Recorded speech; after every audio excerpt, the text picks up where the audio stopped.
अस्सलामुअलैकुम, नजम सेठी शो में खुश आमदेद। मैं हूँ सैयद आयशा नाज, मेरे साथ मौजूद हैं नजम सेठी साहब। अस्सलामुअलैकुम। नजम सेठी साहब, पिंक और वो भी शॉकिंग, कोई शॉकिंग खबर को आप रिप्रेजेंट कर रहे हैं? नहीं, मैंने देख रहा था उस दिन के एक सीनियर 3 स्टार भी बड़े ग्रे सूट्स और पिंक टाइज पहनते हैं। अच्छा। तो मैंने कहा कि यार पत्ते वत्ते तो लगते नहीं हैं, फूल वूल तो लगते नहीं हैं तो टाई का रंग ही थोड़ा सा चेंज कर लिया जाए, शायद इसके साथ कोई और अथॉरिटी आ जाए। और फिर आपको तो पता है कि pink is a very favourite colour in Islamabad. Pink, अच्छा अच्छा। पिंक आजकल पेशावर में बड़ा चल रहा है पिंक, और इस्लामाबाद में बनीगाला में भी पिंक काफ़ी है, तो इसलिए वाई नॉट।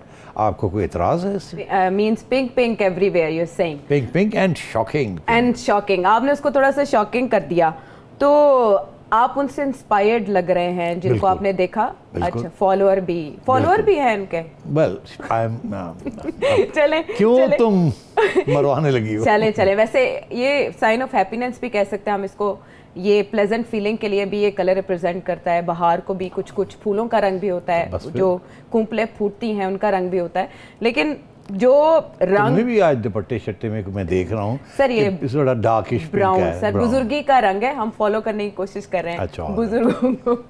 अच्छा सेठी साहब, लेकिन ये तो अपनी जगह पर चलता रहता है हमारा हल्का फुल्का मजाक, लेकिन ऐसा लगता है जैसे नून लीग के लीडर्स ने भी अपने फॉलोअर्स के साथ हल्का फुल्का मजाक किया था, और कैमरे की तरफ देख के हाथ हिलाने को अब वो कह रहे हैं, शायद इससे यही मुराद हो, क्योंकि नवाज शरीफ साहब ने अपने खिताब में, सेमिनार से दिसंबर का आखिरी अशरा चल रहा था, तो खिताब में कहा कि इंशाल्लाह आपसे जल्द पाकिस्तान में मुलाकात होगी। ये बात उन्होंने की कि उसके बाद हलचल सी मच गई। मुस्लिम लीग नून के रहनुमाओं ने बढ़ चढ़ कर बयानात किए कि अब आ रहे हैं, तब आ रहे हैं, दिसंबर में आ रहे हैं, जनवरी में आ रहे हैं। हुकूमत को भी जाहिर है अफरा तफरी पड़ गई, और कैबिनेट में बाकायदा टास्क सौंप दिए गए कि पता चलाएं नवाज शरीफ साहब कब, कैसे, क्यों, किसके साथ डील की खबरें, कब आ रहे हैं वापस। वो फिर मेडिकल बोर्ड बना, और मेडिकल बोर्ड ने रिपोर्ट दे दी कि नवाज शरीफ साहब सफ़र नहीं कर सकते। उर्दू वाला सफ़र, इंग्लिश वाला तो शायद हमें नहीं पता कौन कर रहा होगा। बहरहाल उन्होंने जो रिपोर्ट जमा कराई है वो ये है कि अगर वो इलाज के बगैर पाकिस्तान जाते हैं तो उनकी हालत बिगड़ सकती है, कोरोना का ख़तरा अपनी जगह पर मौजूद है, एंजियोग्राफी के बगैर वो ट्रेवल नहीं कर सकते, वही इशूज़ जो कि उनको लाहक हैं। इस पर हमारे वज़ीर इत्तलात फवाद चौधरी साहब कुछ फरमा रहे हैं अदालतों से, सुन लें जी। जो मेडिकल रिपोर्ट्स हैं उनसे सवाए इसके कि आप पाकिस्तान के जुडिशल सिस्टम का, पाकिस्तान के कवानीन का मजाक उड़ा रहे हैं, इसके अलावा इसका कोई और मकसद नहीं है। अमेरिका में बैठे हुए डॉक्टर जो कि आपके ज़ाती मुआलिज हैं 2004 से, उनसे आप इस तरह की जाली रिपोर्ट्स जब भिजवाते हैं तो दरअसल आप पाकिस्तान के जो कानूनी निज़ाम है उसका मजाक उड़ा रहे हो। अदालत की तरफ ये इशारा करें, अदलिया को नोटिस लेना चाहिए कि जो रिपोर्ट्स वहाँ जमा होंगी वो किस नौयत की होंगी। रिपोर्ट्स में ये भी है कि नवाज शरीफ साहब को स्ट्रेस भी है, लेकिन गवर्नमेंट की एक्टिविटी से ऐसे लग रहा है कि स्ट्रेस उनको था उनके आने से, अब ये स्ट्रेस खत्म हो गई, नवाज शरीफ साहब नहीं आ रहे। अच्छा, 2 बातें कहना चाहूँगा। फवाद चौधरी साहब ने जो बात कही है, फिर आपकी सवाल की तरफ आता हूँ। चौधरी साहब कह रहे हैं कि जी अदालतों का ये इज़्ज़त नहीं करते, एहतराम नहीं करते, मजाक उड़ा रहे हैं जी। मेरा ख्याल है अपने गिरबान में इनको झोंकना चाहिए, जो कि जिस तरीके से PTI ने अदालतों का मजाक उड़ाया है, इलेक्शन कमीशन का मजाक उड़ाया है, कंटेम्प्ट ऑफ कोर्ट की प्रोसीडिंग्स पता नहीं कितने लोगों के ख़िलाफ़ जारी हैं इस वक्त, और एक आध को तो मेरा ख्याल डिस्क्वालीफाई करा, शायद आगे अगर गंडापुर साहब जो हैं वो अगर सीधे नहीं होते तो उनको भी डिस्क्वालीफाई किया जा सकता है, और उनको भी कंटेम्प्ट के अंदर हॉल अप किया जा सकता है। तो इनका तो अपना ट्रैक रिकॉर्ड अदालतों के बारे में बहुत ही कमज़ोर है। तो पहली बात तो ये है कि ये कौन होते हैं ये बात कहने वाले कि जी अदालतों का मजाक उड़ाया जा रहा है। सबसे ज़्यादा मजाक तो PTI वाले अदालतों का उड़ाते रहे हैं। अच्छा, अब दूसरी बात जो है आपके सवाल का जवाब देखिए, PTI वाले तो उनको वापस लाना चाह रहे थे ना, ऐसे ही था ना कि वो कह रहे थे जी इनको वापस लाया जाए, जैसे भी है इनको बुलाया जाए, एक्स्ट्राडिशन की जाए। शहजाद अकबर साहब लगे हुए थे, और आपको पता है अदालतों के अंदर ही उनको एक्स्ट्राडाइट करने की कोशिश कर रहे थे। वो भी पूरा हमने ड्रामा देखा, फिर उसके बाद ये पता चला कि वहाँ की ट्राइब्यूनल ने इनको और भी इजाज़त दे दी है अपील की, और फिर आगे साल लग जाएगा अपील रहने का। तो इन्होंने फिर वो जो रूट था वो छोड़ दिया। अब आप कह रही हैं कि इसका अगर ये वापस नहीं आ रहे तो फिर ख़तरा जो है इनको किस चीज़ का है? ख़तरा तो यही था ना कि अगर नवाज शरीफ साहब वापस आ जाते हैं तो फिर किसी वजह से वापस आएंगे ना, जेल काटने के लिए तो नहीं आएंगे ना। तो मेरा ख्याल है ये जो रिपोर्ट है इसमें से मैंने जो इसको गौर से देखा है इसे बड़ी एक चीज़ क्लियर है। एक वो ये कह रहे हैं कि जी एंजियोग्राफी इनकी अभी हमने नहीं की जी, और एक जो कह रहे हैं कि एंजियोग्राफी के बाद शायद एंजियोप्लास्टी भी करनी पड़ जाए। अब एंजियोग्राफी क्या होती है और एंजियोप्लास्टी क्या होती है? आम लोगों के लिए ये होता है कि एंजियोग्राफी वो होती है, चेक करते हैं कि आपकी कोई ब्लॉकेज आर्टरीज के अंदर कोई ब्लॉकेज है या नहीं है, और अगर ब्लॉकेज हो तो एंजियोप्लास्टी करते हैं। एंजियोप्लास्टी से मुराद है कि पहले बलून्स दे के उनको खोलने की कोशिश करते हैं आर्टरीज को, नहीं तो फिर स्टेंट्स डालते हैं उसके अंदर। तो अभी तो उन्होंने जो एंजियोग्राफी है वही नहीं की, और उसकी वजह ये है वो कहते हैं कि इस वक्त कोविड है और उनकी सेहत ऐसी नहीं है कि वो एंजियोग्राफी हो सके सही तरीके से। अब बात यह है कि मेरा अपना जो ख्याल है कि वन ऑफ द रीज़न्स मियाँ साहब अभी वहाँ रहना चाहते हैं और डॉक्टर्स उनको इजाज़त नहीं देना चाह रहे, वो ये है कि उन्हें इस बात का एहसास है कि वो जब आएंगे तो जेल जाएंगे। अब जेल में जो ये नहीं कि वो जेल से डरते हैं या कतराते हैं, उन्होंने बड़ी जेलें भी काटी हैं, ऐसी कोई बात नहीं। आप भूल गए हैं कि पूरा साल मुशर्रफ साहब की जेल काटी थी 2000 में, 1990-2000। तो ऐसी कोई बात नहीं है, और अभी भी जेल उन्होंने काटी है, और गर्मियों के दौरान मच्छरों सब कुछ था उन्होंने काट लिया, देख लिया। हुआ ये है कि जिस किस्म की उनकी सेहत है ना, वो हस्पताल में अगर हों या घर में हों तो उनकी केयर ठीक हो सकती है, स्ट्रेस नहीं होता उतना। और जेल में होंगे तो बहुत ज़्यादा स्ट्रेस होगा, और हार्ट पेशेंट के लिए स्ट्रेस बड़ा ख़तरनाक चीज़ होती है। तो इसलिए शायद वो स्ट्रेस नहीं लेना चाह रहे, इसलिए वो इस वक्त पाकिस्तान वापस नहीं आ रहे। जिस दिन उन्हें इस बात का एहसास हो गया कि यहाँ इंसाफ मिलेगा, जहाँ इंसाफ मिलेगा और ये विक्टिमाइजेशन नहीं होगी और इंसाफ मिलेगा, तो उस दिन वो वापस आ जाएंगे, और उन्हें इस बात का एहसास होगा कि अब इंसाफ मिल रहा है और मुझे घर में से मैं बैठ के अपनी जद्दोजहद कर सकता हूँ। मेरा तो ये असेसमेंट है। इस वजह से वो शायद इस वक्त वापस नहीं आ रहे और डॉक्टर्स उनको इजाज़त नहीं दे रहे। हाँ, लेकिन कयास राइयाँ इस सारे मंजर की जा रही हैं कि किसी मकाम पे बात आके अड़ गई हुई है। इस्टेब्लिशमेंट के साथ डील की कोशिश की जा रही थी जो किसी मामले पे आके रुकी हुई है, और मरियम नवाज साहिबा के लिए थोड़ा बहुत गुंजाइश पैदा करने की बात हो रही है। इसको नाम ये दिया जा रहा है कि इस्टेब्लिशमेंट के साथ बातचीत में मियाँ साहब डटे हुए हैं। नवाज ये कहाँ ये बातें हो रही हैं? ये बाकायदा कॉलम लिखे जा रहे हैं। अच्छा जी, ये हम उन्हें बड़ी सहाफ़ी कह सकते हैं, बड़े सहाफ़ी कह सकते हैं जिन्होंने ये कॉलम लिखे, और एक सर्वे में भी बाकायदा इस बात का शुबा जाहिर किया जा रहा है। 52% ने तो कहा पीपल्स पार्टी के साथ डील हो गई है, लेकिन नून लीग के साथ भी डील के इम्कानात अवाम के जहनों में मौजूद हैं। नवाज शरीफ साहब की बीमारी अपनी जगह पर, लेकिन ये जो डील की खबरें हैं इसमें कहाँ तक सदाकत है? देखिए, डील वील का तो मेरा ख्याल है इसके ऊपर तो मुस्लिम लीग नून वालों ने खुद ही एक्सप्लेन किया है, वजाहत की है कि हम कोई डील वील नहीं चाहते, हम सिर्फ ये चाहते हैं कि एस्टेब्लिशमेंट न्यूट्रल हो जाए। यही कहा ना शायद खाका ने, वो न्यूट्रल हो जाएंगे तो फिर हम दावा बोल देंगे, हम वोट ऑफ नो कॉन्फिडेंस की तरफ बढ़ेंगे और हम बहुत कुछ कर सकते हैं। मगर अगर न्यूट्रल नहीं होती इस्टेब्लिशमेंट तो फिर टक्कर मारने की क्या ज़रूरत है? वो इतने पावरफुल है इस्टेब्लिशमेंट, और जिसकी वजह से 3 साल ये काट गए हैं इमरान खान साहब। तो वो तो इस चीज़ का इंतज़ार में है कि इस्टेब्लिशमेंट अपनी न्यूट्रलिटी का कोई सिग्नल हो कि वो न्यूट्रल हो गए। अभी तक अगर आप देखें तो इस्टेब्लिशमेंट ने अभी तक उनकी हेल्प हो रही है इमरान खान साहब की। थैंक यू सेठी साहब, आपने ये खुद कह दिया। तो अब इमरान खान साहब की अगर हेल्प हो रही है तो फिर और इंतज़ार करना पड़ेगा ना कि वो वक्त आएगा जब इनकी हेल्प नहीं होगी। मगर इंटरेस्टिंग बात क्या है आयशा, कि हेल्प बड़ी सेलेक्टिव हेल्प हो रही है और बड़ी डिस्क्रीट और सेलेक्टिव। वो क्या है? वोट, पार्लियामेंट के अंदर वोट पूरा करवाना, और क्योंकि कुछ लोग इधर उधर हो जाते हैं तो उसकी वजह से गड़बड़ हो जाती है, तो ज़्यादा हेल्प करने की ज़रूरत नहीं होती, थोड़ी बहुत हेल्प करने की ज़रूरत होती है तो वो पास हो जाता है। और मैं कब से कह रहा हूँ कि ये वो हेल्प है जहाँ वो अपने आप की हेल्प कर रहे हैं। इस्टेब्लिशमेंट इमरान खान की हेल्प नहीं कर रही, इस्टेब्लिशमेंट ने अब अपनी हेल्प करनी शुरू कर दी है, क्योंकि ये जो बिल्स पास हो रहे हैं सबसे ज़्यादा अहमियत इन बिल्स की ये इस्टेब्लिशमेंट के लिए है। सबसे ज़्यादा परेशान इस वक्त इस्टेब्लिशमेंट है कि मैशत कहाँ जा रही है, और हमें बाहर से पैसे की ज़रूरत है और बजट्स की ज़रूरत है। तो उसके लिए IMF को भी आना यहाँ ज़रूरी है, और चाइना और अमेरिका और सऊदी अरेबिया के साथ तल्लुकात भी अच्छे बढ़ाना ज़रूरी है। और इसी तरीके के साथ स्टेट बैंक की जो ऑटोनॉमी अगर IMF मांग रही है तो दे दें उनको, कोई ऐसी बात नहीं है, बड़ी बात नहीं है। तो मेरा ख्याल है उन्होंने थोड़ी बहुत जो अगर कोई मदद की है तो यही की होगी कि जी गिलानी साहब आप रह जाएं, ज़रा वो पास हो जाए, ताकि ये चीज़ें अब पीछे रहें। ये अनपॉपुलर किस्म के स्टेप्स हैं, तो फिर अगर किसी ने करना ही है तो इमरान खान ही करे। अगली हुकूमत को आती है तो पता नहीं वो करेगी या नहीं करेगी। और वैसे भी ये रियासत के लिए, हुकूमत के लिए नहीं है, यही आपकी हाँ मेरा ये एनालिसिस रहा कि सबसे ज़्यादा इसमें इंटरेस्ट जो है ये रियासत का है। हुकूमत का होगा थोड़ा बहुत, क्योंकि जाहिर है वो उनको भी पैसे चाहिए, मगर देखिए ना इमरान खान साहब नहीं कीन थे कि ये चीज़ें हों, क्योंकि उन्हें पता ही अनपॉपुलर चीज़ें हैं। अवाम नाराज़ है कि अब आप IMF के पास ये कर रहे हैं, ये पेट्रोल की कीमतें बढ़ रही हैं, ये हो रहा है वो हो रहा है, और इन्होंने काफ़ी इसको एक आध महीना खींचा है खान साहब ने, जल्दी से इनको पास नहीं किया। तो मेरा ख्याल है प्रेशर अगर आया है तो इस्टेब्लिशमेंट की तरफ से आया कि जल्दी जल्दी करें जी इन चीज़ों को। अच्छा, और मीनवाइल क्या मरीम नवाज साहिबा की भी खामोशी हम देख रहे हैं, जिस तरह से पहले वो दबंग अंदाज में तनकीद क्या करती थी, नवाज शरीफ साहब अपने खिताब में ललकारा करते थे, नाम लिया करते थे, कुछ भी ऐसा नहीं है। अगर नवाज शरीफ साहब नहीं आ रहे, जो कि राना सनाउल्लाह साहब ने अपने इंटरव्यू में भी कह दिया कि वो वहाँ से बैठ के अगर पाकिस्तान में इंतखाबात होते हैं तो उनको मॉनिटर कर लें, मीनवाइल क्या मरीम नवाज साहिबा के लिए कोई गुंजाइश ढूंढी जा रही है इस सारे मंजरनामे में? देखिए जब तक तो वो केसेस हैं और वो केसेस में बरी नहीं हो जाती तो मुश्किल है ना। अच्छा। तो अब वो केस चल रहा है जी, एक आध केस तो चल रहा है ना, और उसमें नैब की, उसमें हम देख रहे हैं कि झाड़पूंछ नैब पे ही की जा रही है, तो ये भी कोई इंडिकेटर ही है ना?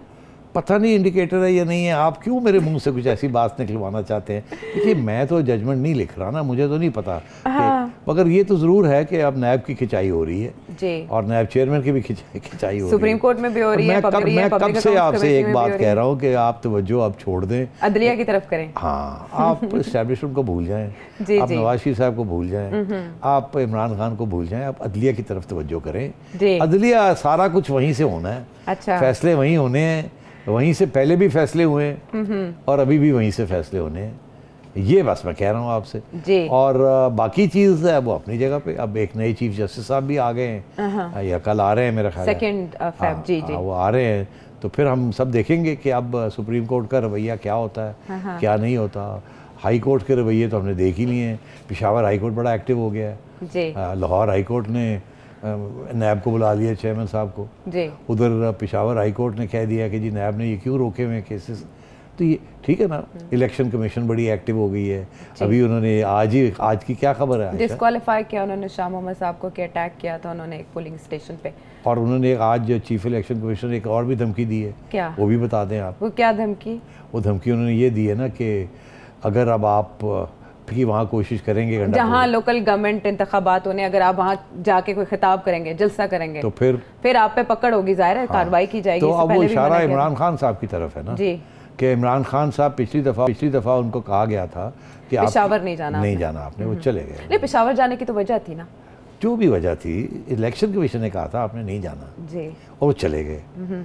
उसके बाद अब वो कह रहे हैं कि मैंने जाना गिलगित बल्तिस्तान, स्वात जाना मैंने, तो इलेक्शन दीर जाना है। तो अब इलेक्शन कमीशन कह रही है आपने नहीं जाना। तो मेरा ख्याल है ये जो गंडापुर के साथ जो हुआ है, जो कि धमकी दी है, और आप आते नहीं हैं, आपको कंटेम्प्ट में बुलाया हुआ है, आप कभी कोविड हो जाता है, कभी आपकी टांग टूट जाती है, कभी कुछ हो जाता है, बहुत हो गया। अब आप आए नहीं तो फिर देखा जाएगा। लेकिन तो ये मेरा ख्याल है गंडापुर साहब की तरफ इतना नहीं है जितना कि हल्का सा इशारा है खान साहब को कि आप मेहरबानी करें, आप हमारे हुक्म की तामील करें, और आप कोविड के हालात में भी 4 जलसे आप कर लेते हैं, लेकिन इलेक्शन कमीशन में पेश नहीं होते। ये भी तुरफा तमाशा है। लेकिन चौधरी शुजात हुसैन हुकूमत को मशवरा दे रहे हैं कि आप परफॉर्मेंस की तरफ, काम की तरफ तवज्जो दें, जो रकम नवाज शरीफ साहब को लाने पे आप खर्च करें उससे ज़्यादा है जो निकलवाने की कोशिश करें। देखिए चौधरी साहब बहुत ज़हीन आदमी, बड़ी पुराने मंजे हुए सियासतदान हैं, और उनकी सियासत हमेशा मुखमुखा और एक मिट्टी पाओ कह लें, मिट्टी पाओ, मुखमुखा करो, कुछ लैंड कुछ लेवो कुछ दियो, और आगे चलिए, और इंतकामी कार्रवाई ना करें। वो बड़े जैसे कहते हैं ना उस किस्म की सियासत, पुराने ज़माने की सियासत। उन्होंने अभी भी एडवाइस यही दे रहे हैं, बिकॉज देखिए चौधरी परवेज़ इलाही साहब को और मुनिस इलाही को और चौधरी शुजात को खान साहब ने घास नहीं डाला ना हालांकि उनके एलाइज हैं। और अब अगर घास नहीं डाला, उनको काफ़ी बेइज्जती की है स्टेज, काफ़ी लाहौर आना, उनको मिलना नहीं वगैरह वगैरह। और कब से वादा किया हुआ था कि आपके 2 मिनिस्टर्स लेंगे, फिर एक लिया, तारिक साहब को लिया, मुनिस को नहीं लिया, चौधरी पे, अब तो मुनिस के पास भी अब जाके मुनिस को लिया, बिकॉज मेरा ख्याल है ऊपर से प्रेशर आया होगा कहीं से कि यार वो आप उनकी वजह से पंजाब में हैं, अगर वो नहीं आपके साथ खड़े होते तो फिर आपकी पंजाब हुकूमत उड़ जाएगी। तो फिर मेरा ख्याल है कहीं से आया होगा ऐसे रंग से कि जी ये वाला रंग, तो कि जी वो कुछ करें, नहीं तो पंजाब की हुकूमत ही ना उड़ जाए, बड़ा नुकसान हो जाएगा अगर पंजाब की हुकूमत उड़ गई तो। तो अब बात यह है कि बिकॉज पंजाब की हुकूमत वेरी ल्यूक्रेटिव गवर्नमेंट ना। हाँ, अब वो अंग्रेजी का लफ्ज़ ही रहने दें।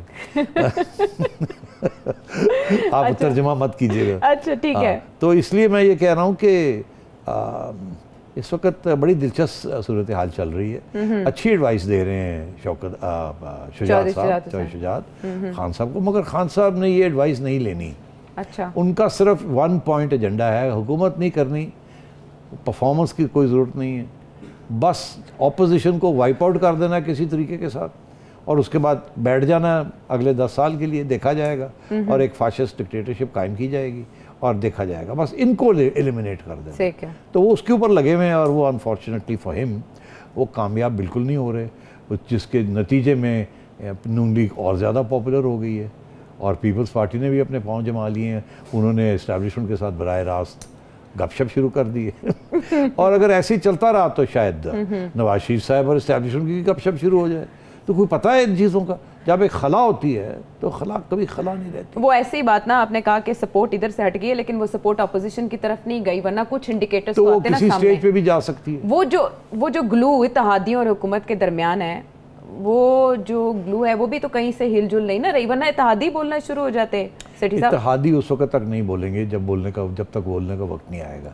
आज अगर नवाज शरीफ फैसला करें फॉर वट एवर रीज़न कि हमने वोट ऑफ नो कॉन्फिडेंस करना है, तो आप देखिएगा कितने ठा करके आधे पीटीआई खाली हो जाएगी, सब इत्तेहादी इधर उधर हो जाएंगे। क्योंकि जाहिर है लोग तो यही समझेंगे ना जी कि अब ये काम इन्होंने शुरू नहीं करना था जब तक इन्हें एहसास ना होता कि हम पूरी तरह कामयाब होंगे, और पूरी तरह कामयाब तो फिर आपको पता ही है। कहा सेठी साहब, उस्मान बुज़दार साहब नहीं हिलाए जा सके, इमरान खान साहब तो बहुत दूर की बात है, लेकिन अब जो रिपोर्ट्स जमा कराई है नवाज शरीफ साहब ने, हुकूमत इस पर क्या करेगी?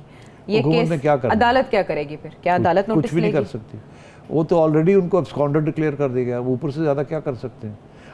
पकड़ के यहाँ ले आए वो भी नहीं कर सकते, वो कोशिश कर ली है उन्होंने, वो भी नहीं हुआ।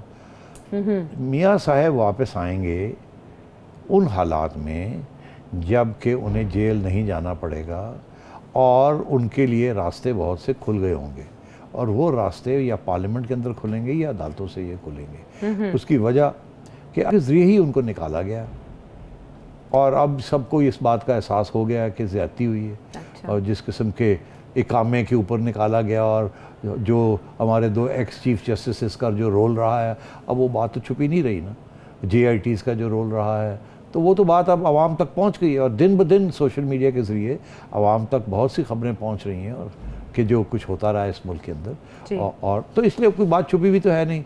इसलिए मैं ये कहता हूँ कि अगर नो कॉन्फिडेंस वोट आना हुआ तो वो पार्लियामेंट के जरिए आएगा। अच्छा। और अगर नाअहली ख़त्म करनी हुई तो वो अदालतों की तरफ से आएगी। अब और मेरे से क्या पूछते हैं? नाअहली ख़त्म करनी हुई तो वो अदालतों की तरफ से आएगी। अटॉर्नी जनरल कह रहे हैं कि उस पर बात पार्लियामेंट में की जा सकती है। रास्ते खोलने की आपने बात की, ये कोशिश कर कौन रहा है? इमरान खान साहब ने आज के अपने खिताब में उनका तस्करा किया और उनसे एक और दरख्वास्त का कहा। ब्रेक के बाद वापस आएंगे तो ज़रा इस पर बात करेंगे कि मुद्दई सुस्त गवाह चुस्त का मामला कहाँ है।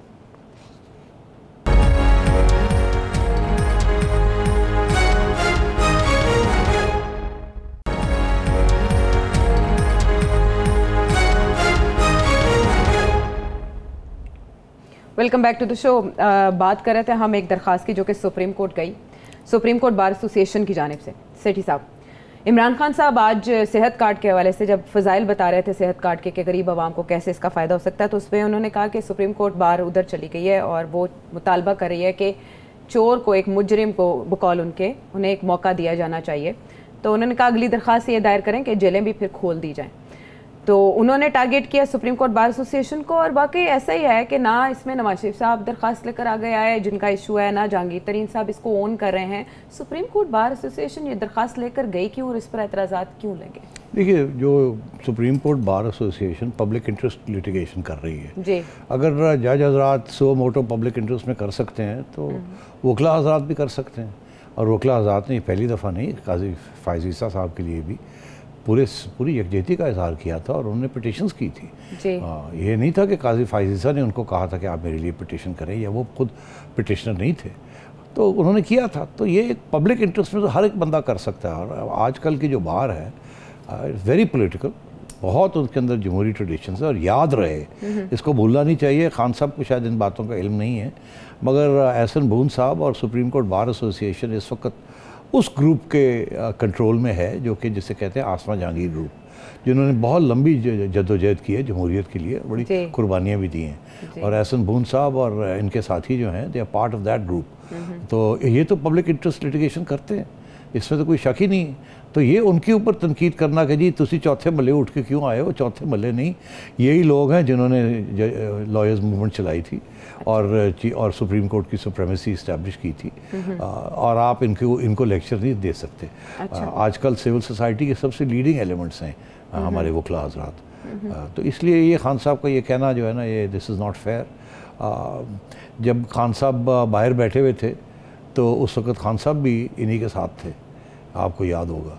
और अब अंदर हैं तो जब ये खड़े होते हैं इंसाफ के लिए तो खान साहब इनकी तनकीद करते हैं।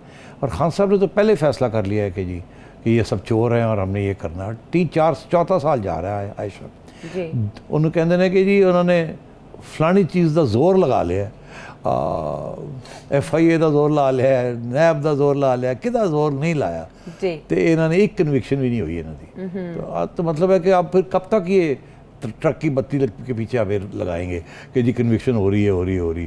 कन्विक्शन कुछ भी नहीं हो रहा। और अदालतें जो हैं अब खड़ी होनी शुरू हो गई हैं, उनके ऊपर जो प्रेशर था, और एक ज़माने में प्रेशर आता था, आपको पता है कहाँ से प्रेशर आता था। खान साहब का तो कोई प्रेशर नहीं है ना, attorney general is neither here nor there. वो तो उस वक्त उनका प्रेशर होता है जब दूसरा प्रेशर कहीं और से आ रहा हो, तो फिर अटॉर्नी जनरल साहब खड़े होकर और लॉ मिनिस्टर साहब दंदन आते हैं। अब तो पिछली सुप्रीम कोर्ट की जजमेंट में लॉ मिनिस्टर साहब की भी खिंचाई हो गई है, प्राइम मिनिस्टर साहब की भी खिंचाई हो गई है, शहजाद अकबर साहब की भी खिंचाई हो गई है, चेयरमैन FBR की भी खिंचाई हो गई है। तो रह कौन गया? तो ये अब आगे देखिएगा क्या होता है, देखते चलिए।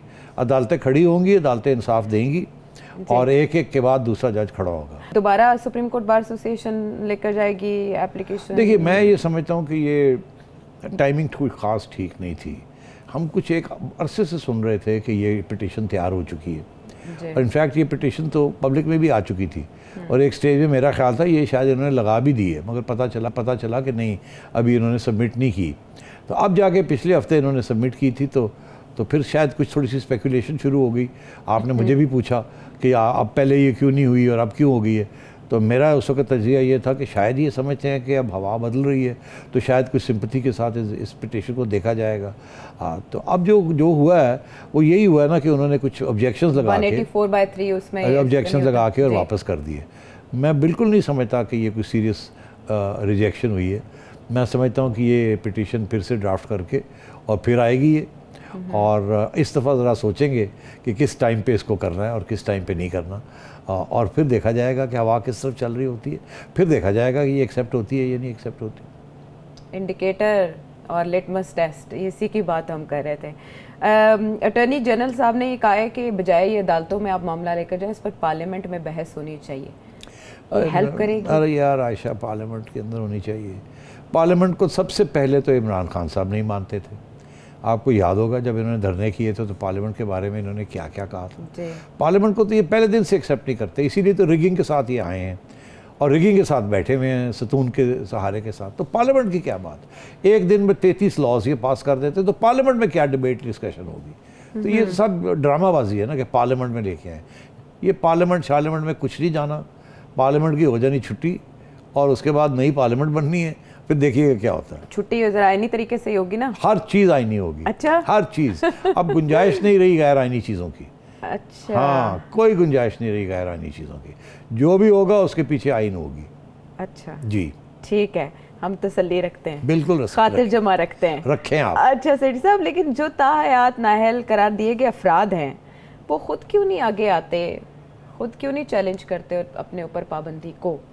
शायद वो स्टेज आए वो कर ले, मगर देखो ना, अगर मेरे ऊपर ऐसे होता तो मैं सोचता यार मैं क्यों जाऊँ, अगर कोई और मेरे बिहाफ पे चला जाता है तो वो बेहतर है, और वो पब्लिक इंटरेस्ट है। यहाँ तो मेरा ज़ाती इंटरेस्ट है, तो ज़ाती इंटरेस्ट पे तो मेरे पे इतने पहले इल्ज़ाम लगे हुए हैं, तो वो तो कहेगा आ गया फिर बाहर काट दे। अब अगर बार एसोसिएशंस की तरफ से कुछ प्रेशर आता है तो that is a public pressure. तो टैक्टिकली स्पीकिंग मुझे नहीं पता कि इसके पीछे जहांगीर तरीन साहब है या नवाज शरीफ साहब है। मैं समझता हूँ नवाज शरीफ साहब तो नहीं है डेफिनेटली, जहांगीर तरीन साहब ने भी, और जहांगीर तरीन साहब कहते हैं वो नहीं है। तो फिर क्यों नहीं आप इस बात को समझते कि वकला हजरात जो हैं इस वक्त उनका ये मौक़िफ़ है कि ये ज़्यादती हुई है और ये कानून जो है ये ठीक नहीं है, जिसके बेसिस के ऊपर दोनों लोगों को नाअहल करार दे दिया गया। और केस तो बड़ा स्ट्रॉन्ग है। वो और बात है कि जब इनके ख़िलाफ़ ये फ़ैसले आए थे तो उस वक्त कौन चीफ़ जस्टिस था और कौन नहीं था, और उनके अपने ज़ाती मफाद क्या थे और क्या नहीं थे, और उस वक्त एस्टैब्लिशमेंट का रोल क्या था और क्या नहीं था। तो इसलिए ज़रा वो भी कॉन्टेक्स्ट में लेना चाहिए ना।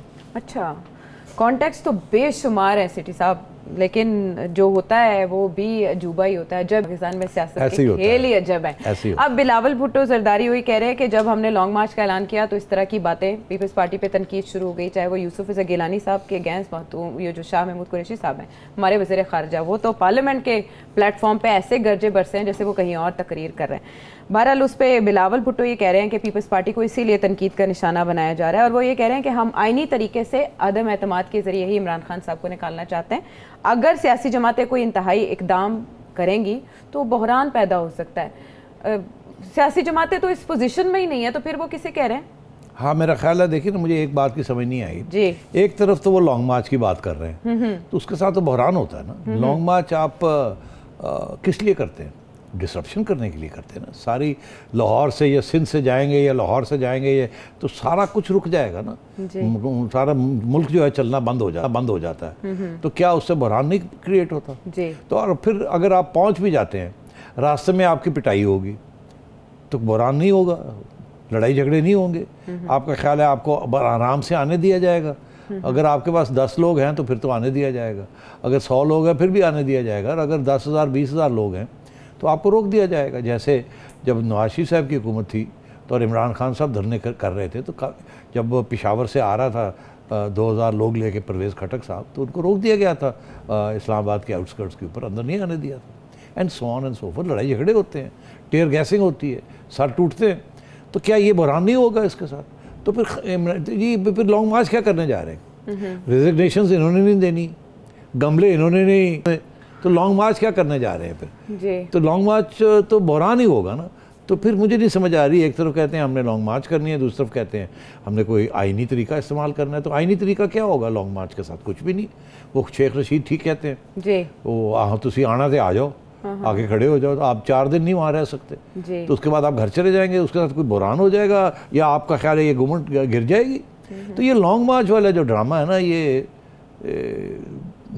समझ नहीं आ रही वैसे। हाँ, नहीं मतलब ये एक धमकी भी है और नहीं भी है। अगर धमकी है तो फिर बहरान है, अगर धमकी नहीं है तो बहरान नहीं है।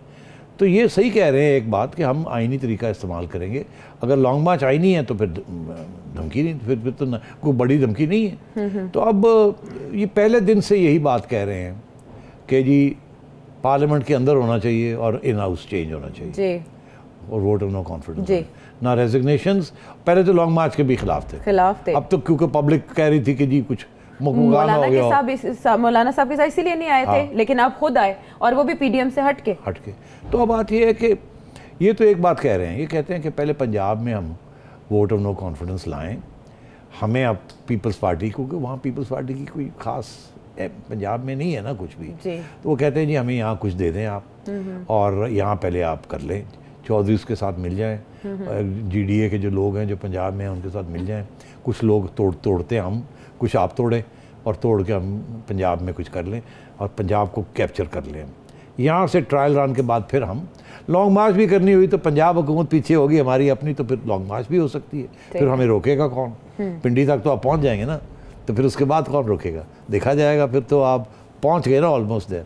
तो इनकी स्ट्रैटेजी ये है कि पंजाब से शुरू किया जाए और फिर आगे जाया जाए।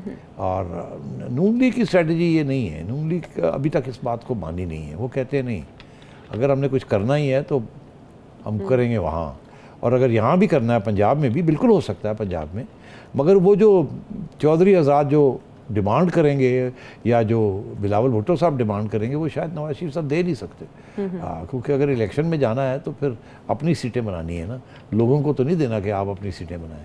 तो इस किस्म के मसले हैं। मेरा ख्याल है इस महीने कोई ना कोई फैसले तो कुछ होंगे ना। आप तो चौक कर गई इसके ऊपर। अच्छा, एक तारीख पे तारीख ही आ रही है, लेकिन बिलावल भुट्टो जरदारी कह रहे हैं कि अगर इस्टेब्लिशमेंट गैर जानिबदार रही तो हम कामयाब हो जाएंगे। ये तो एक तरह से इस्टेब्लिशमेंट को बतौर सियासी कुव्वत तस्लीम करना है। करने हैं तो क्यों ना तस्लीम करें, एक हकीकत है।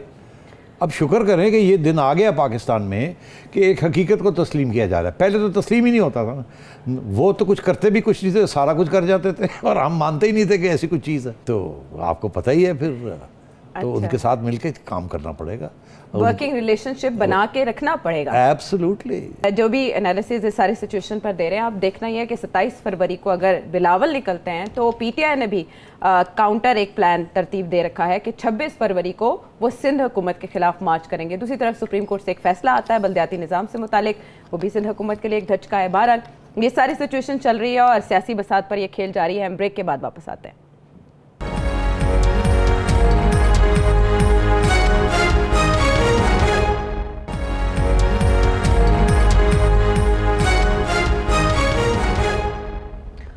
Welcome back to the show. Long march की बात कर रहे थे हम, तो लॉन्ग मार्च इसी हंगाम में हो रहे हैं कि मकामी हुकूमतों के जो इंतखाबात हैं वो इन प्रोसेस हैं, पंजाब में होना है, मई की तारीख दी गई है और कहा जा रहा है कि यहाँ भी फेजेस में होंगे। केपी में भी हमने देखा कि फेजेस में करवाए जा रहे हैं। सिंध हुकूमत को क्या मिला सुप्रीम कोर्ट से एमक्यूएम की दरख्वास्त पर? अहकामात दे दिए गए हैं सिंध हुकूमत को, क्या बनेगा वहाँ? बहुत अहम फैसला आया और चीफ जस्टिस गुलजार जाने से पहले जैसे कहते हैं डज लगा गए हैं। एक जैसे कहते हैं ना ब्लो फॉर द कॉन्स्टिट्यूशन, ये बहुत बड़ी बहुत अहम फैसला है। इस फैसले का सिर्फ सिंध पे असर नहीं होगा, सारे पाकिस्तान पे होगा। इसमें दो मोटी मोटी बातें उन्होंने कही हैं जी। एक तो उन्होंने ये कहा कि आइन के मुताबिक डिवोल्यूशन होनी चाहिए। डिवोल्यूशन से मुराद ये है कि लोकल गवर्नमेंट जो है वो स्ट्रॉन्ग होनी चाहिए, इंडिपेंडेंट होनी चाहिए, पार्टी बेस्ड होनी चाहिए और उनके पास अपने फंड्स होने चाहिए। और प्रोविंशियल हुकूमत जो है वो उनके जो प्रोजेक्ट्स हैं वो शुरू नहीं कर सकती और उनके साथ अच्छा रिलेशनशिप भी रखना है, पैसे भी देने हैं, तंग भी नहीं करना और उनको पूरी उनकी अहमियत जो है उसको उसने बढ़ा दिया। और ये उन्होंने स्ट्राइक डाउन कर दिया वो क्लॉजेस जहाँ के प्रोविंशियल हुकूमत बेसिकली हावी होना चाह रही थी। शॉर्ट टर्म में तो कराची में एमक्यूएम की और पीटीआई और शायद नून लीग को का फ़ायदा हो, बिकॉज पीटीआई का तो इस वक्त नहीं होगा बिकॉज वो बड़े अनपॉपुलर हैं, मगर एमक्यूएम को और नून लीग को और शायद एक दो जमात इस्लामी को या जेयूआई को या टीएलपी को भी हो सकता है लोकल गवर्नमेंट के अंदर, अगर प्रोविंशियल हुकूमत जो है पीछे हटना पड़ेगा उनको तो यहाँ पीपल्स पार्टी के ख़िलाफ़ लोकल गवर्नमेंट्स आएंगी अब। अच्छा। हाँ, और पीपल्स पार्टी को उनको एम्पावर करना पड़ेगा। अगर वो नहीं करेंगे तो अदालतें आ जाएंगी और पीपल्स पार्टी को कंपेल करेंगी। तो पीपल्स पार्टी की ये जो कोशिश थी कि सारे फंड्स और सारा पावर जो है वो प्रोविंशियल असेंबली में रखा जाए, वो अब नाकाम हो जाएगा। इसी तरीके के साथ यही कानून, यही फैसला लेके अब हर जगह पे लोकल बॉडीज़ जो हैं जो पिटिशंस आएंगी और इसी जजमेंट को कोर्ट करेंगी और इसी जजमेंट के तहत प्रोविंशियल ऑटोनॉमी विज़-अ-वी फेडरल गवर्नमेंट तो स्ट्रॉन्ग हो गई 18th अमेंडमेंट के साथ, मगर अब लोकल गवर्नमेंट विज़-अ-वी प्रोविंशियल गवर्नमेंट, अब लोकल गवर्नमेंट स्ट्रॉन्ग होंगी। और यहाँ हर जगह पे जहाँ कोशिश है, केपी में आप देख लें, पंजाब में आप देख लें, यही कोशिश होती है कि सारे फंड्स जो हैं वो एमपीएस कंट्रोल करें और लोकल गवर्नमेंट्स के पास ना जाएं।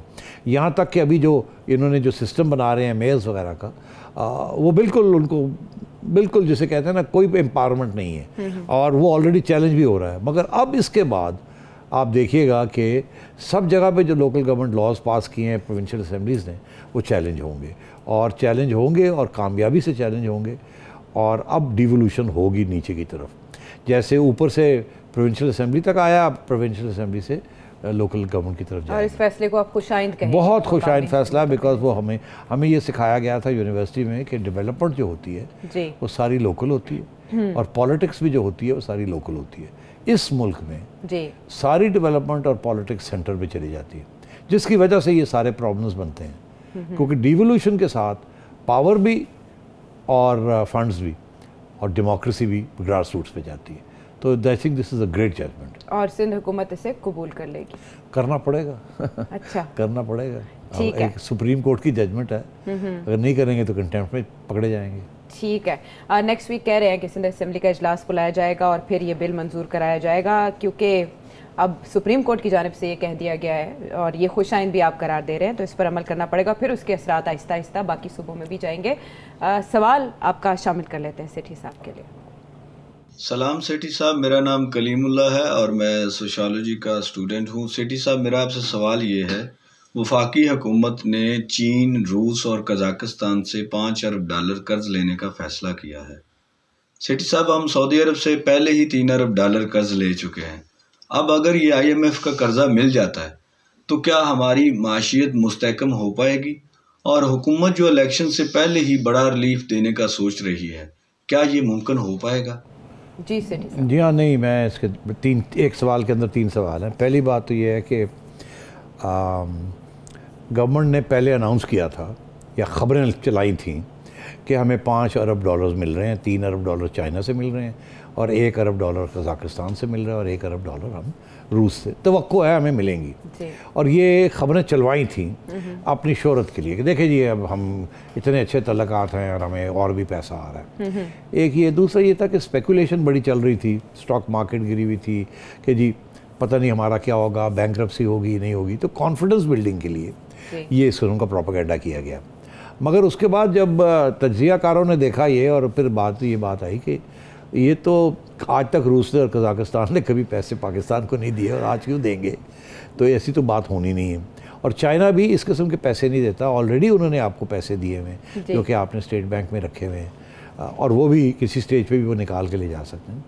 और अभी तो ये भी नहीं पता था कि कितने सेकंड की या कितने मिनट की मुलाकात होगी प्रेसिडेंट ली के साथ और इमरान खान साहब की। अभी 2 दिन रह गए हैं इनके जाने में और अभी तक कोई 1-on-1 लंबी मुलाकात की कोई खबर नहीं आई। तो इनका क्या ख्याल है कि hello how are you, I want 3 billion, yes I give you 3 billion, इनका ख्याल है ऐसे होगा? नहीं होगा। इसलिए अब फॉरेन ऑफिस की तरफ से एक बयान आ गया है कि नहीं नहीं नहीं नहीं, ये तो सारी खबरें हमारी तरफ से तो नहीं थी, ये तो एवं अफवाहें उड़ गई, कोई तो हम नहीं, ना पैसे नहीं मांग रहे और ना ही हमें मिल रहे हैं। अच्छा, तो वो तो अब बात ख़त्म हो गई कि जो ये ड्रामाबाजी कर रहे थे वो ख़त्म हो गई। ठीक है। अब आइए दूसरा सवाल इनका कि जी क्या IMF की तरफ से जो पैसे मिल रहे हैं उसके साथ मईशत चल पड़ेगी कि नहीं। मैं नहीं समझता उसके साथ मईशत चल पड़ेगी उस तरीके से जिस तरीके से चलनी चाहिए, मगर ये ज़रूर होगा कि जिस तरीके से गिर रही है वो गिरना बंद हो जाएगा। बिकॉज़ ये सिर्फ IMF का जो पैसा होता है उसके साथ और बहुत कुछ आता है। सिर्फ IMF आपको $1 अरब देगी इस साल, अगले साल फिर $1 अरब देगी। $1 अरब आपको पहले दे चुकी है वो, मगर इसके साथ वर्ल्ड बैंक भी आपको $1 अरब देगा या एशियन डेवलपमेंट बैंक देगा। फिर आपके जो बॉन्ड्स आप यूरोप में फ्लोट करते हैं उनके 6% या 7% पे इतनी बड़ी रिस्क वो भी फिर लोग ख़रीद लेते हैं, उनको पता होता है कि IMF इनके साथ है, इंटरनेशनल कम्युनिटी इनको गारंटीज़ मिल जाती हैं। सऊदी अरेबिया ने भी दिया है अभी। तो मैं समझता हूँ कि उस वजह से इनके कुछ मसले जो हैं वो थोड़े से समझ जाते हैं। मगर वो जो मसला है ना असली इनका जो है वो ये मसला असली ये है कि इंपोर्ट्स हो रहे हैं $60 अरब के, एक्सपोर्ट्स हो रहे हैं $30 अरब के। $30 अरब का खसारा है, वो कहाँ से आएगा? स्टेट बैंक अगर पैसे देता है तो उसके रिजर्व्स गिर जाते हैं, तो जब रिजर्व्स गिरते हैं तो फिर रिस्क बढ़ जाती है, रिस्क बढ़ जाती है तो डॉलर की कीमत बढ़नी शुरू हो जाती है, रुपया गिरना शुरू हो जाता है, उसके साथ महंगाई शुरू हो जाती है, मतलब एक चीज़ के बाद दूसरी चीज़ शुरू हो जाती है। तो इसलिए आगे हालात कुछ बेहतर होने को नहीं जा रहे। जिस तरीके से ये हुकूमत इकॉनमी को चला रही है उस तरीके से इकॉनमी जो है वो ज़्यादा देर चल नहीं सकती। इतने कर्ज़े लेके चलाना जो है ये काम नहीं चलेगा। अगर नून लीग की हुकूमत भी आती है या कोई और हुकूमत आती है और अगर उनका ख्याल है वो भी कर्ज़े लेके चलाएँगे तो ये अब मुमकिन नहीं रहा। अब रास्ते बहुत कम रह गए हैं अपने आप को ठीक करने के। मैं काफ़ी दफ़ा उसके ऊपर तबसरा कर चुका हूँ। बड़ा मोटी बात जो मैं करता हूँ वो यही करता हूँ कि कुछ खर्चे हैं उनको कम करना पड़ेगा। अच्छा। कुछ खर्चे हैं उनको, वो केक याद आ गया, चंक याद आ गया। हाँ, वो खर्चे दो किस्म के हैं। एक तो अमीरों को बहुत सी सहूलतें दी हुई हैं, वो ख़त्म करनी पड़ेगी। फिर कुछ इदारे हैं, उनकी रिक्वायरमेंट्स बहुत ज़्यादा हैं, उनको भी कहना पड़ेगा कि बेल्ट टाइट करें थोड़ी सी। कुछ गवर्नमेंट के अपने एक्सपेंडिचर्स हैं, उनको भी कम करना पड़ेगा। तो ये चीज़ें कम करनी पड़ेंगी और ज़्यादा से ज़्यादा पैसा ट्रांसफ़र करना पड़ेगा अमीरों से बजट के अंदर और बजट से गरीबों के ऊपर, फिर जाके बात आगे बढ़ेगी। तो ये हुकूमत कर सकेगी, क्योंकि इलेक्शन से पहले रिलीफ का सवाल भी इन्होंने किया। देखिए, ये रिलीफ इनको समझ नहीं आती, रिलीफ क्या है। इनके लिए रिलीफ ये है कि कोई प्रोजेक्ट बता देना कि जी हमने ये प्रोजेक्ट चला लिया है, या इनका ये रिलीफ है कि जी हमने बेनज़ीर इनकम सपोर्ट प्रोग्राम में कुछ पैसे और डाल दिए, या एहसास कार्ड चला दिया, सेहत कार्ड चला दिया, and so on and so fourth. ये रिलीफ वो रिलीफ नहीं है जिसके साथ मईशत चलती है। ये वन टाइम रिलीफ होती है, 1 महीने के लिए आपको रिलीफ मिल गई, 2 महीने के लिए रिलीफ मिल गई। इससे ना मुलाजमतें क्रिएट होती हैं, ना सिक्योरिटी क्रिएट होती है। ये होता है कि चलो जी आज दी रोटी आ गई जी। हाँ, इससे ज़्यादा कुछ नहीं होता इस रिलीफ के साथ। आपको वो रिलीफ चाहिए जिसके अंदर एक परमानेंट रिलीफ हो, गुर्बत कम हो। इसके साथ गुर्बत नहीं कम होती, इसके साथ गुर्बत बढ़ रही जो है वो कम हो जाती है। गुर्बत बढ़ रही है, आप रोक देते हैं एक जगह पे जाके इस किस्म के हैंडआउट्स दे के। अच्छा। मगर इससे ये नहीं होता कि गुर्बत गिर जाती है, ये कम हो जाती है। उसके लिए आपको 8, 9, 10% के ऊपर मईशत को चलाना पड़ता है, और मिनिमम वेजेस को बढ़ाना पड़ता है, महंगाई को कम करना पड़ता है, ये सारी चीज़ें करनी पड़ती हैं। अगर आपकी तनख्वाह आयशा बढ़ जाती है 50%, जो कि इम्कान बिल्कुल नहीं है, जिसका इम्कान नहीं है, में इजाफे के ऐलान तो किए जा रहे हैं वज़ीर आज़म पाकिस्तान के, जिसका इम्कान नहीं है। अच्छा, हाँ, जिसका इम्कान नहीं है, आप हमें ना खुश होनी शुरू हो जाएं कि मैं एग्जाम्पल ये दे रहा हूँ। तो मगर ये है कि देखिए ना, अगर महंगाई 100% हो जाए और आपकी तनख्वाह 50% बढ़े, तो आपकी असली इनकम जो है वो तो 50% गिर जाएगी। तो इसलिए ये सारी चीज़ें इकट्ठी करनी पड़ती हैं। इस हुकूमत ने 4 साल में एक चीज़ वाज़ेह की है कि इनके बस की बात नहीं है, इनको कुछ समझ ही नहीं है कि क्या करना है क्या नहीं करना। और अब खान साहब उस स्टेज पे आए हुए हैं जबकि फ़ारग होने वाले हैं, और उस फारग होने से पहले इनका हाथ पैर मार रहे हैं कि किसी तरीके के साथ मैं कुछ कर लूँ, तो वो होना कुछ नहीं है। अच्छा, ठीक है, आप कह रहे हैं इनके बस की बात नहीं है। सर 5 साल खान साहब के बकौल हुकूमत को समझने के लिए काफ़ी नहीं होते, 5 साल और मिलने चाहिए सेठी साहब। इसीलिए बहरहाल ये जो आपने बात कही, इसी पे हम प्रोग्राम ख़त्म करते हैं और आपका शुक्रिया अदा करते हैं। इसी में बेहतरी है आपकी, इसी में आफियत है, इसी में बेहतरी है हमारी। और अगर आप कोई सवाल सेठी साहब से करना चाहें, टेलीविजन स्क्रीन पर नंबर आपके सामने, वीडियो मैसेज के जरिए पूछिए, फीडबैक पहुँचाइए। अगले प्रोग्राम तक के लिए इजाज़त दीजिए।